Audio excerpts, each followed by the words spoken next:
Religious liberty is the first freedom in our Constitution.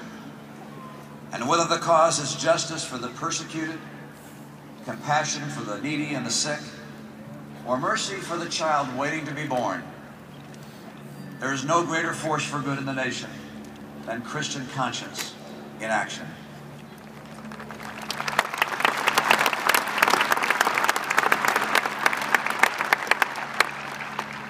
Religious freedom opens a door for Americans that is closed to many others around the world.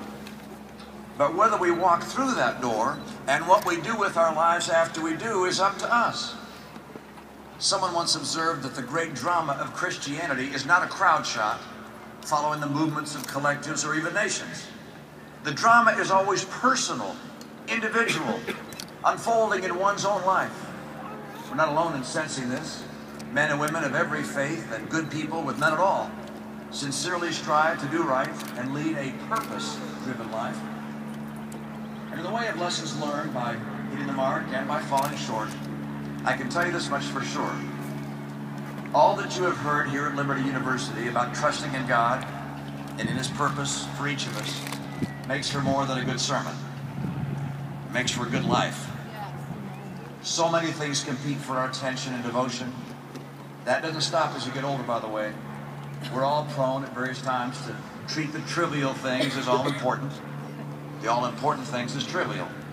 And little by little, lose sight of the one thing that endures forever. No person I've met, not even the most righteous or pure of heart, has gone without those times when faith recedes in the busyness of life. It's normal, and sometimes even the smallest glimpses of the Lord's work in our lives can reawaken our hearts. They bring us back to ourselves, and better still, to something far greater than ourselves. What we have, what we wish we had. Ambitions fulfilled, ambitions disappointed.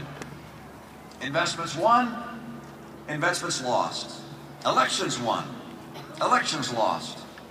These things may occupy our attention, but they do not define us.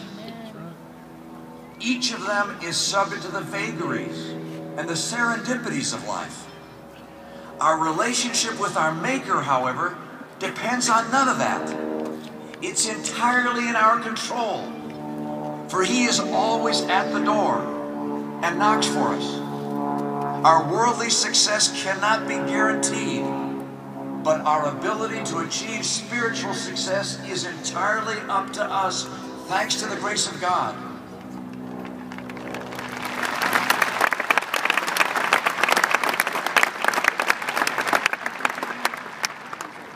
The best advice I know to give is to give those worldly things your best, but never your all.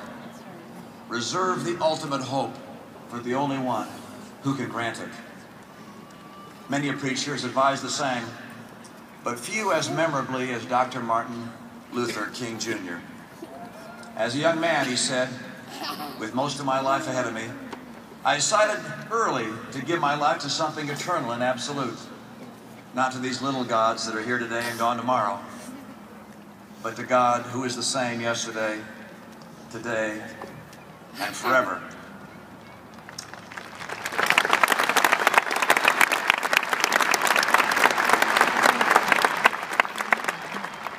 In this life, the commitments that come closest to forever are those of family. My dad, George Romney, was a CEO, a governor, and a member of the president's cabinet. My wife, Ann, asked him once, Dad, what was your greatest accomplishment?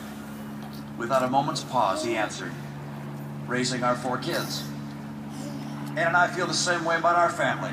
I've never once regretted missing a business opportunity so that I can be with my children and grandchildren. Among the things in life that can be put off, being there when it matters most isn't one of them. As C.S. Lewis said, the home is the ultimate career. All other careers exist for one purpose, and that is to support the ultimate career. Promotions often mark the high points in a career. I hope I haven't seen the last one of those. But sometimes the high points come in unexpected ways. I was asked to help rescue the 2002 Olympic Winter Games in Salt Lake City. I'm embarrassed now to recall that when this opportunity was first presented to me, I dismissed it out of hand. I was busy, I was doing well, and by the way, my lack of athletic prowess didn't make the Olympics a logical step for me. In fact, after I accepted the position, my oldest son called and said, Dad, I've spoken to the brothers. We saw the paper this morning. We want you to know there's not a circumstance we could have conceived of that would put you on the front page of the sports section. The Olympics were not a logical choice, but that was one of the best and most fulfilling choices of my life. Opportunities for you to serve in meaningful ways may come at inconvenient times, but that will make them all the more precious. People of different faiths, like yours and mine, sometimes wonder where we can meet in common purpose when there are so many differences in creed and theology. Surely the answer is that we can meet in service, in shared moral convictions about our nation, stemming from a common worldview. The best case for this is always the example of Christian men and women working and witnessing to carry God's love into every life. People like the late Chuck Colson. Not long ago, Chuck recounted a story from his days just after leaving prison. He was assured by people of influence that even with his prison record, a man with his connections and experience could still live very comfortably. They'd make some calls, get Chuck situated. There's a guy flying a plane over with GOP equals higher school debt. His choice at that crossroads would make him instead a great man. The call to service is one of the fundamental elements of our national character and culture.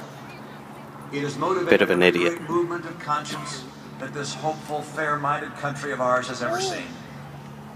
Sometimes, as Dr. Viktor Frankl observed in his book For the Ages, it's not a matter of what we're asking of life, but rather what life is asking of us. How often the answer to our own problems is to help others with theirs. In all of these things, family, faith, work, service, the choices we make as Americans, in other places, are not even choices at all. For so many on this earth, life is filled with orders, not options, right down to where they live, the work they do, and how many children the state will allow them to have.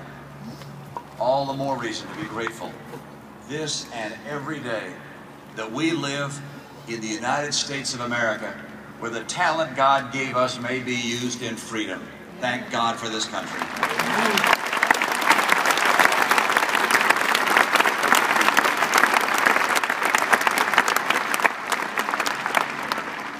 And so at this great Christian institution, you've all learned a thing or two about these gifts and the good purposes they could serve. They're yours to have and yours to share. Sometimes your liberty education will set you apart, and always it will help direct your path. And as you now leave and make for new places near and far, I hope for each one of you that your path will be long and life will be kind. The ideals that brought you here, the wisdom you gained here, and the friends you found here, may these blessings be with you always, wherever you go. Thank you to you all. God bless you, and God bless the United States of America.